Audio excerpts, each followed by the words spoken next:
I'm your host, Grayson Brulte. Welcome to another episode of SAE Tomorrow Today, a show about emerging technology and trends in mobility with leaders and innovators to make it all happen. On today's episode, we're absolutely honored to welcome Amol Gulve, software-defined vehicle and AI expert. Amol, welcome to the podcast. Grayson, thank you so much, and good morning, everybody. It's great to have you here. The common denominator, a lot's changing in the automotive and truck industries. Change is the name of the game. You've got a front row seat to change. Some's good, some bad, some's indifferent. What are some of the biggest changes that you've seen? Well, thank you for setting the stage up here. I mean, it's exciting times in the automotive industry, as you rightly said. The transformation journey is happening at a very fast pace. You know, I've been working both on the automotive and commercial vehicle industries for the past 20 years, primarily working for premier automotive manufacturers like Ford Motor Company and Volvo Group. The journey has been going from hardware-centric mechanical changes to electrification, to autonomous vehicles, to software-defined vehicles and AI. You know, you would talk about this journey in just 2 decades at such a fast pace. And what we do is we drive the same cars with 4 wheels, a steering wheel, engine, right? But a lot of things are happening under the hood. And I would love to explore how the transformation is happening, what pace are we talking about, what a software-defined vehicle really means, and how AI is influencing that to expedite the transformation. If you look at the traditional automotive business, not heavy trucks, we'll focus on automotive here for a moment, it works on a 7-year cycle. And there is layer after layer after layer after layer of management. And it's very hard to make a decision or get something done. And there's the old term, moving at the speed of light. There's some people made it a tagline, but now we're moving at the speed of AI. And everyone's like, ChatGPT 5.1. And then what does Google do? Google drops Gemini 3.0 and turns it all upside down on their head. And if I'm looking at this, so I have to go through 7 layers of bureaucracy to get this through. How are these automotive companies going to be able to adapt? Because the train's left the station, frankly, and it's moving fast. Yeah, I mean, it's moving fast. And the thing is, you rightly mentioned about a 7-year life cycle. Look, there has to be a fundamental change in how the manufacturers are pursuing projects moving forward, or programs. The change has to be, it's no longer a program which is going to be start of production or launching a vehicle with a 7-year life cycle. It's all going to be continuous integration and deployment of software. When we talk about software-defined vehicles, it is software first and then hardware, which means we have to shift from a 7-year life cycle mindset of a vehicle to launching software first and then making it continuously update the vehicle as it's going through its life cycle changes through over-the-air data pipeline, CI/CD, and other good stuff. That's the shift we're talking about. We want to mimic how the tech industry has been evolving this journey for the last decade or so. And the best thing to do is to adapt the best practices from the tech industry and bring it into the automotive sector and go away from a program lifecycle to more like a platform lifecycle. So think about more SDV as a platform, an AI engine on top of it to make it smarter, and then other aspects of the platform are byproducts. Whether it's program 1 launching a new infotainment, program 2 is launching a new ADAS system, a program 3 launching a new autonomous capabilities, all those will just get software updates over time. What you described in a nutshell, I'm going to simplify it here, is Tesla. I mean, Tesla's the first vehicle I ever owned that gets smarter. And I'm like a kid on Christmas. We got it up. I'm very excited. And if we look at the traditional vehicles that I've owned and that a majority of our audience have owned, okay, it's got another issue again. But then there's so much animosity on the traditional automotive side towards Tesla. But I'll say it point blank, they made a better product, and they made a better product. I mean, they nailed it. I mean, to be honest, I love the Teslas. I mean, the way they have designed it. It's basically a robot on a machine. Like, it's basically just no longer a vehicle. It's providing you every bells and whistles you need in a dream car. You got the right speed, you got the right acceleration, you got autonomous autopilot, interiors, and so on. But let's go back to the basics, right? I mean, Tesla had a clean sheet of paper. They had a greenfield environment. They did not have a legacy challenge of an ICE engine. And we have to look at it from that perspective as well. When we talk about traditional automakers, the first bottleneck they have is how can we solve the current customer base? Even the population of electric vehicle buyers or consumers is not at the same level as an ICE engine. So the traditional automakers have to make sure that they are prioritizing to the right consumers as well.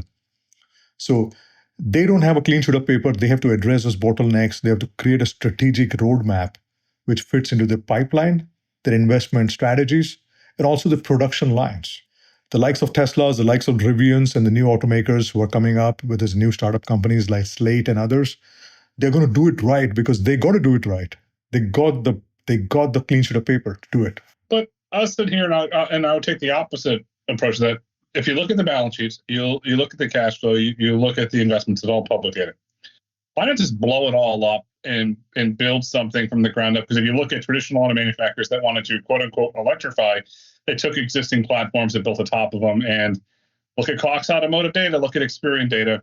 It did not work out too well. But they have the resources financially, and also they have high credit ratings, so the ability to borrow very cheaply at sub 4%. So why not to say, okay, you know what, we're going to blow this all up and we're going to build an electric vehicle from the ground up built around software, and let's see what happens. And I say that, and from the pushback we'll get, look at the billions of dollars every quarter that these traditional auto manufacturers are losing from electric vehicles. So I've got a pretty Well, I think you rightly said it, and most of the consumers or the audience is going to agree with you. I think that's been the perception. Like, why are we not? Why is it taking so long time for traditional automakers to quickly make a switch? And look, it's not about just the product. We got to take into consideration the organization as well. The legacy automakers are designed traditionally to be a mechanical or a hardware-driven companies. That's been their organizational hierarchy. When you talk about the companies you mentioned, they are more flat organizations where the decision making is right to the engineer. They make the choices. But when you talk about traditional automakers, their decision making is complex. They have multi-layer approaches. The other thing to consider is also procurement. The procurement is also evolving. We are no longer investing into new engine factories or powertrain lines, etc. We are investing into software. So the partnership, the procurement cycles are changing. Many of the automakers are now switching the procurements to collaborating with the likes of NVIDIA's, Qualcomm, the chip manufacturers. Cloud providers are coming on board. AWS, Azure, GCP, to name a few. SDK providers. So the whole entire supply chain is also now shifting more towards this kind of environment than a traditional mechanical based systems. So the companies you just mentioned, they've already made those changes. They've already done the transformation. They're already probably having their own data centers. They already have their own cloud platforms. So it's a change which you and I would expect. Why it sounds easy. Anybody can do it. But it's a complex ecosystem which needs a ground up strategy to make a change. It comes down to culture at the end of the day. Absolutely. And then if you think about this, is if you look at the traditional culture, and I'll just say it, a lot of individuals have been there 20, some 30 years. They have very long-term relationships with suppliers. And we all know where we don't have to say it, but we all know where that impact goes. How, if you want to adapt the future, embrace what's today and embrace what's tomorrow, how do you get over those, I'll call them relationship hurdles? Yeah, I have experienced it myself. You're spot on there. It's a complex area. And the relationships are not built over time, right? It's long term. It comes with suppliers are also building their revenues on manufacturers, right? Their factories are also set up accordingly. Their pipelines are built based on how OEMs are integrating their components. What I strongly believe is that partnership with suppliers is the new leadership. It's no longer treating suppliers as tier one. You've got to treat them as partners. Share the technologies. Have the suppliers invest in R&D. Let them come up with a better way to do things, better way to integrate, whether it's software-defined platforms, whether it's software-defined infrastructure, whether it's AI-defined capabilities, or cloud-agnostic frameworks. And have them work in your product environment so that when they bring the integration piece of their solutions, it's seamlessly integrated into the original equipment manufacturer's environments. I'll give an example, right? When we bring in a software application, a software layer from a particular supplier, The OEMs have to work on the application layer, customize it for the specific application. So the work is basically redone twice. So if the suppliers work with a common standardized environment, create a partnership with the OEMs, it's a win-win for everybody. Then do you see that getting to, if you want to call it a standard vehicle OS? So you have Acme Automotive, let's say they have 10 or 12 brands underneath a corporate holding company. Do they end up having a central, let's call it Acme OS? And that when these suppliers can build on that standard kernel, on that standard operating system? That is the final end state. I think that's where we want to head towards, is having one standard OS, one middleware, a data pipeline, and a standardized OTA deployment infrastructure. So when suppliers are working on their particular products or base software, and they provide that to the OEMs on the application, everything is seamlessly integrated. You don't have to create separate APIs. You don't have to create separate middleware. Trust me, those are all time-consuming, complex. It's basically band-aiding it. It's not ergonomically creating those solutions in the existing pipeline. So all this has to work. And we are talking about millions of vehicles. We're not talking about a smaller sample size. And on top of it, the other thing I want to highlight to our audience is the governance model is very fundamental. Anytime we work with any of these changes, we have to make sure safety, security, and requirements, or federal motor requirements or safety standards, are adhered and maintained. So none of this becomes a risk at the later stages. So does that go back to culture again of having the if you want to call it the safety envelope, or you've heard the term, which I'm not really sold on, but I'll use the buzzword verified AI. You want to use that? Is kind of that envelope? Do you see that as the testing environment evolving? Absolutely, absolutely. And verified AI is a good way to say that, because I am working on AI capabilities, use cases. And one of the things I keep challenging my team is, let's make sure the efficacy of the AI solutioning is verified and validated, because you will end up getting hallucinations. You will realize that the results are not meeting the expectations if a human is doing the same work. So absolutely. The cultural shift, as you mentioned, is very core to this shift of SDV and AI, primarily because many of the companies I talk to are thinking about, look, we're going to go to Silicon Valley, go and grab their culture and bring it to our teams. It's not a flip of a switch. The culture has to be rooted at the ground level. It has to be rooted at the top level as well. Previously, like I mentioned, decision making has to be inbuilt into the engineering teams and not be overruled by managers or chief and executives just because they have a different opinion.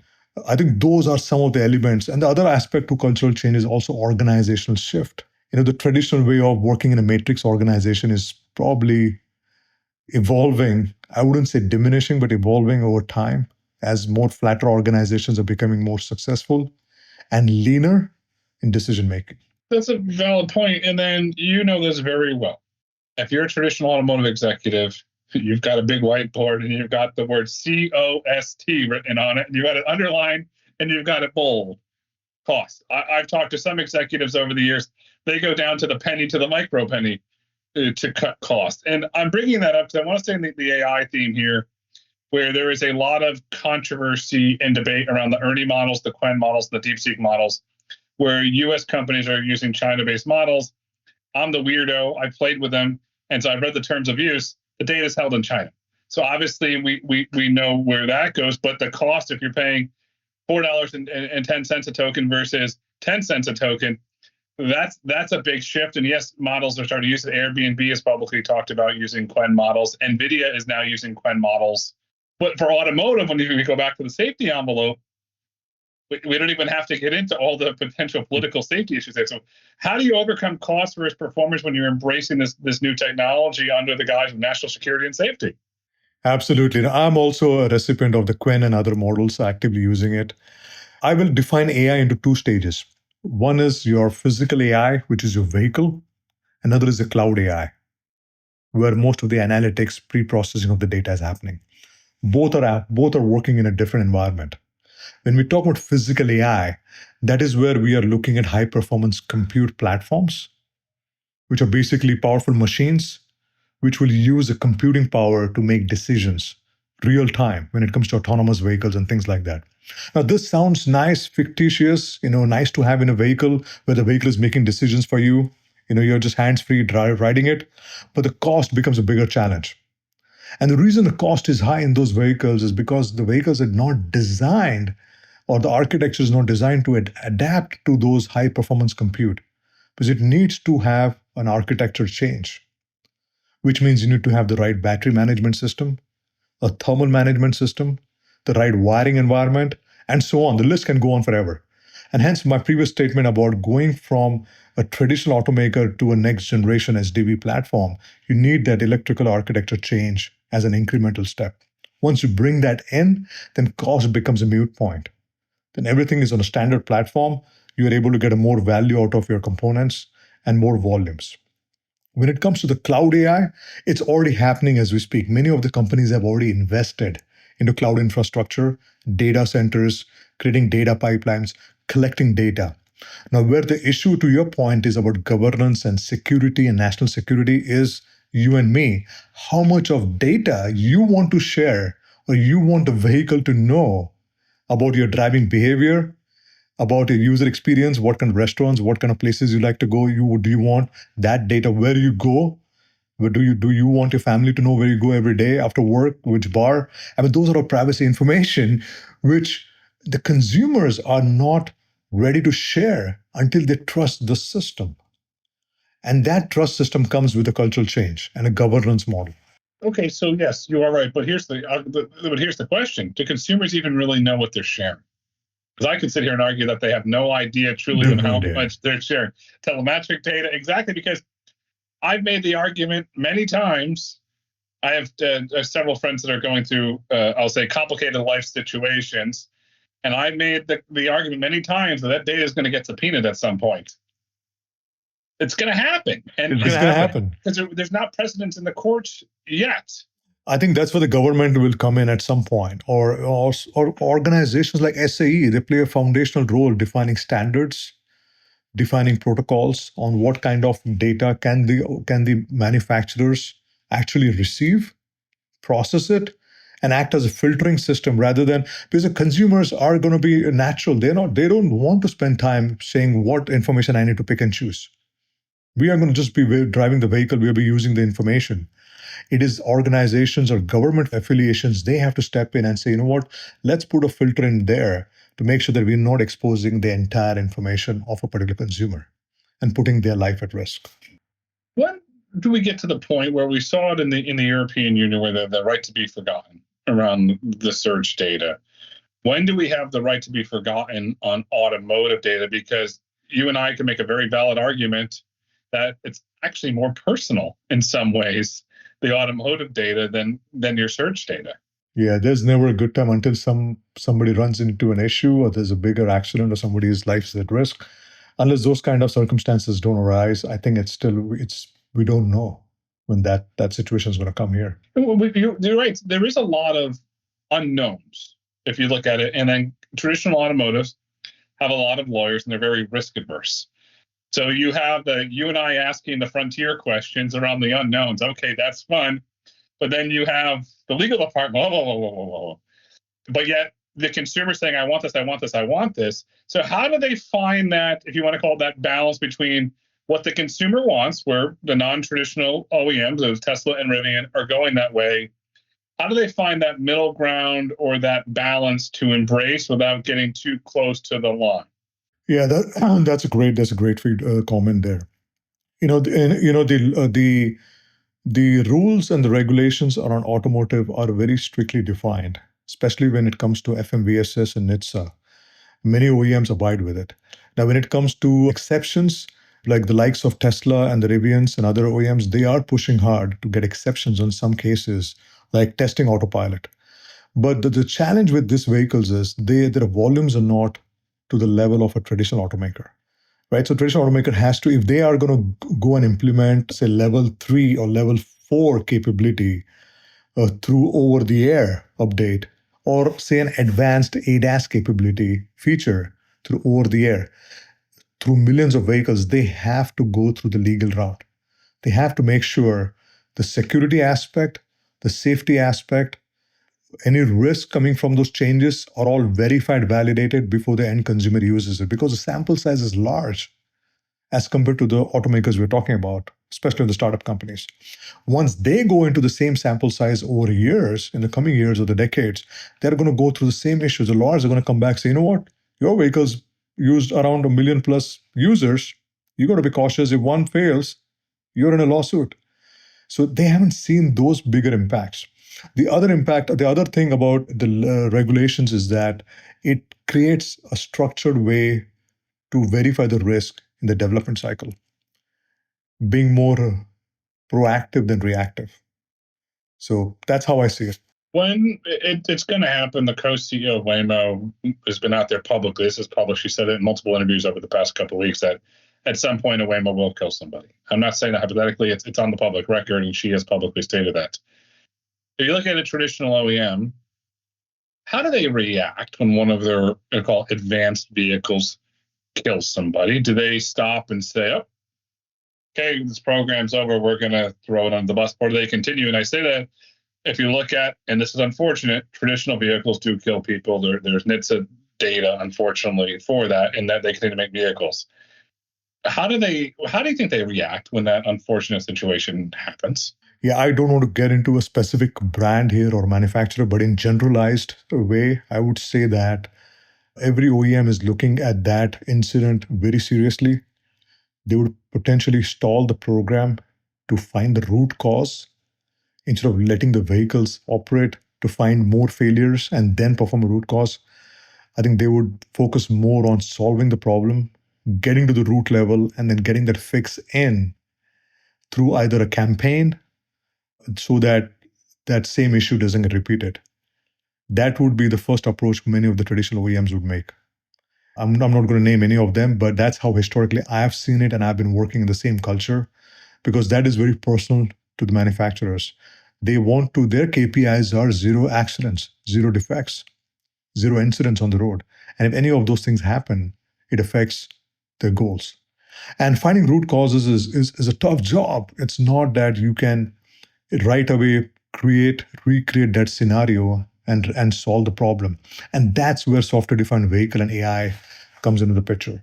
So think about a scenario where, as you mentioned about, say, Waymo running into an issue and having a failure, they could replicate the same scenario, create a synthetic data in the cloud or a virtual, or we call it digital twin, work on the root cause, solve the problem, and fix the issue in the cloud or in the digital twin, and then put it in the field. That's how things are moving faster.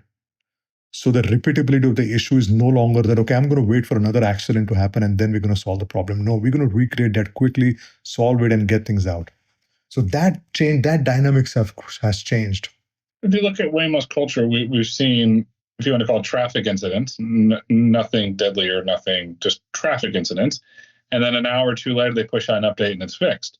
But that's the way that their system's built. And if you want to go technical, it's the way it was architectured from the ground up. If you're looking at a traditional OEM that has millions upon millions of vehicles on the road that is not named Tesla, it wasn't architected that way. So that goes back to the architecture question. What does it? Do they have to go back to go back to the reboot and say, okay, we have to architecture this completely differently, even if it's just from an OS standpoint? Because if you look at it, I believe that consumers want a vehicle that gets smarter.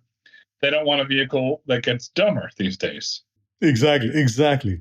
I mean, just look at the vehicle, the vehicles we drive today.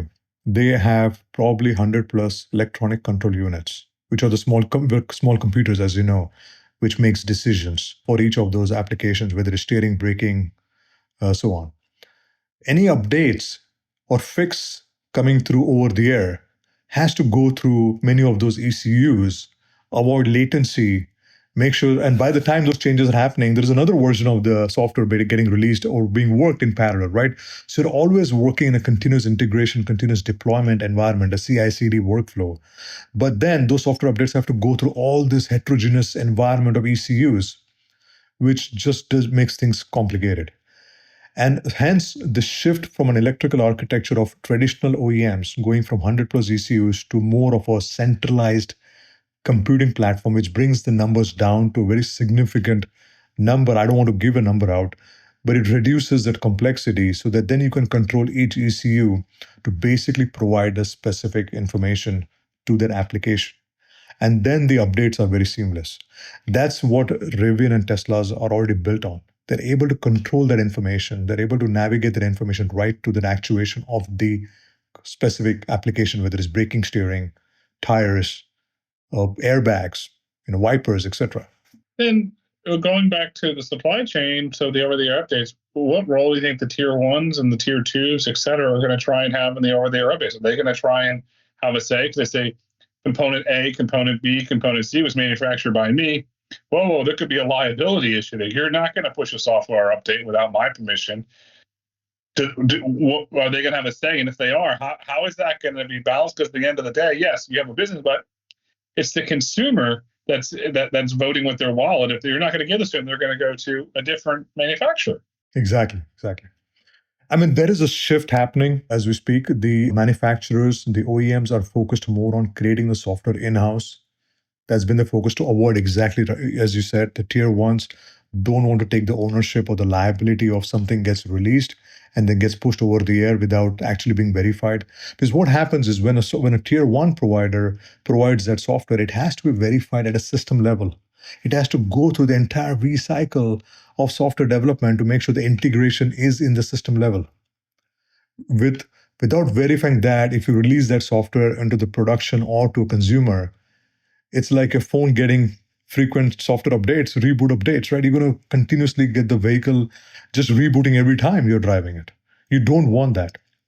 So to your point, the tier one, tier twos are now shifting from a traditional supply chain to basically the likes of AI providers like NVIDIA, the chip providers, the cloud providers. They are now the tier ones.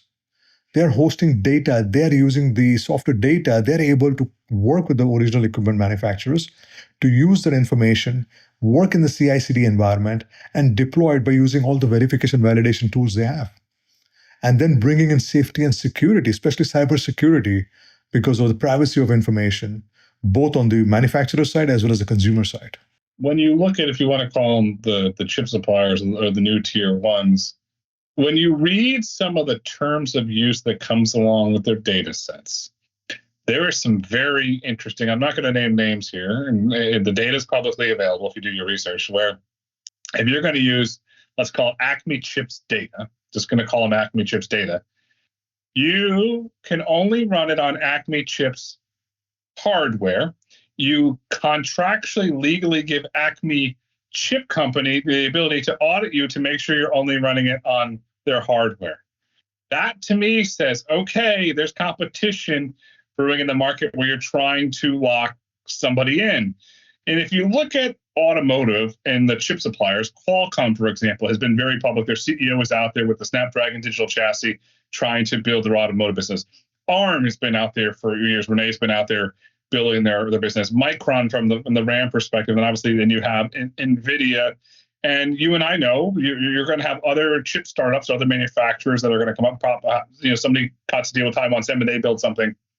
So how should auto manufacturers balance that supply chain from a software perspective and a hardware perspective, so they're not locked into these contractual terms that I described if something comes better? Because you and I both know it's not like, 6 months.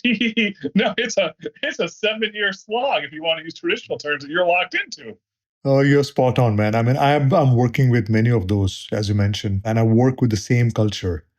It's hardware controlled chip manufacturers, their own software. Look, it's monopoly, right? Everybody wants to make money. They're seeing the volumes, they're seeing the value out of their products, and their products are delivering. Many of those names you mentioned are actually having excellent products out there, right? And they're providing the value to the consumer. What needs to happen, we cannot solve the problem of how they're controlling the market and the monopoly, but what we could do is we could standardize how the product gets delivered or integrated into the vehicle. And I'll give you an example. There are standards like AutoZar. ARM has a standards framework called SOFI, Scalable Open Architecture Framework. Microsoft has a framework called SDV Eclipse. Those are all coming in the market to really create that harmony between, as you mentioned, each of the microcontrollers and the chip manufacturers creating their own frameworks or own standard way of doing things. When it comes to the application or integration on the edge, that's where the standardization comes in. And I really feel that SAE would also play a big role over time to really bring all the stakeholders together and create one standardized way of creating a regulation like SAE standards, like how we do it with SAJ 1939 and so on, to really bring that harmony in the integration. That's the only way we can solve this. It's very difficult to control the monopoly in the market on how each of those chip manufacturers, as you mentioned, because their goal is to make money and business in this fast-growing sector. Let's throw another ingredient into the pot here, since it's almost Thanksgiving. Open source. And that's scaling on the traditional AI front. I had a dinner with a very good friend of mine, and he made a very good argument financially, and I won't name the company, that essentially their moat is gone and the hundreds of billions of dollars that they've spent is going to go bye-bye when open source continues to scale. And there's a good argument there. I'll remove the company's name in the conversation. But what happens when open source enters automotive? It's coming. You and I both know it. And the open source software is getting better and better. The MIT license, the Creative Commons 4 license. There's a lot of stuff that you can do with these licenses without having to spend millions of dollars on certain model sets. It's coming. It's already there. I mean, I see open source software is already integrated into many applications. What the OEMs are doing is they are controlling the level of open source to a certain point where it doesn't become, and anybody can then hack into it, right? Anybody can basically use it open source and create their own version. So they are controlling how much of open source integration can happen in the vehicle. So for example, if we are working on an infotainment application and you are able to use open source from suppliers, to create base application layer, base applications could be just open source or a standard way of doing things. And then customization of that will happen at the OEM specific features. That's what they're controlling. I wouldn't see open source getting fully into automotive. That will be a disaster. Then everybody's able to basically do the same thing. And you and I may not see the difference. Because when you buy a specific vehicle, when you buy a specific brand of vehicle, you are expecting customized features. You're paying more money or specific amount of money to get value out of that vehicle brand. And you don't want to lose the brand value. The brand value, it's there, but some of the open source architectures, I'll be very transparent. I play with them. I build robotics and build things on them. You can build on top of it. And if you look at the software pure on the consumer, or not, let's look at the enterprise side for a minute. You look at LLMs, your Anthropics, your ChatGPTs, your Gemini 3s, your Grok 4.1s. The companies, Jarvis is a great example. Harvey's a great example. Remove Jarvis. Harvey's a great example. What's being built on top of LLMs. It's for legal. They got $100 million valuation where you're taking your foundational models and you're building on top of it. For automotive, why can't you take an open source model that the world's largest chip manufacturers put out there, and they allow you to build on top of it and build on top of it to accelerate your development without devaluing your brand value? Well, the risk that comes out is when you use the open source, you're exposing your data. As soon as you expose your data, you're just putting everything at risk. Like, for example, CAN communication, right? CAN communication specific to certain applications are very specific to those OEMs. If you start exposing that amount of data and using the open source, then you just lose the branding, the value of your unique product. And say, for example, many of the data coming from the applications are very controlled by the manufacturers. They would not like that information to be exposed. So open source is good. To your point, open source is good to get started, build the foundation, not from ground up, but to get you started, build a starting point, and then you start customizing it based on your demands, based on your requirements. I'm not saying that open source is not going to add value. It's just going to help eliminate doing something from ground zero to basically getting you to 50% of your work and then customizing it. When you run the open source internal on your own network, things get interesting. And we all know that the automotive industry is only going to get more interesting. Change is only going to continue. Amol, in your opinion, what is the future of automotive? I know it's a big question, sir, but I'd love to know, what do you think the future of automotive is? It's exciting. I love being in the industry. It's been 20 plus years for me, and I want to continue for the next 20 plus years, adding to the transformation journey. Look, it's going to be software first. We are moving completely away from mechanical components. We're going to see factories of the future more as data centers, cloud companies, SDK providers, chip manufacturers, new architectures. Consumers are going to enjoy the vehicle to be more built as coming from the factory as probably a standard vehicle, but it's going to have more bells and whistles through apps, through features. Instead of the traditional way of thinking vehicle as aging over time, is going to evolve over its lifetime with new features and new capabilities. Yeah, I'll summarize it this way. The future of automotive is software. Today is tomorrow. Tomorrow is today. The future is software. Amol, thank you so much for coming on SAE Tomorrow Today. This was fun. It was fun. Thank you so much for having me. Pleasure talking to you. And thank you for your time. Bye-bye. Bye-bye. Thank you for listening to SAE Tomorrow Today. If you've enjoyed this episode and would like to hear more, please kindly rate, review, and let us know what topics you'd like for us to explore next. Be sure to join us next week as we explore how ChargeScape is using smart charging and vehicle-to-grid technology to lower costs for drivers and strengthen the power grid. SAE International makes no representations as to the accuracy of the information presented in this podcast. The information and opinions are for general information only. SAE International does not endorse, approve, recommend, or certify any information, product, process, service, or organization presented or mentioned in this podcast.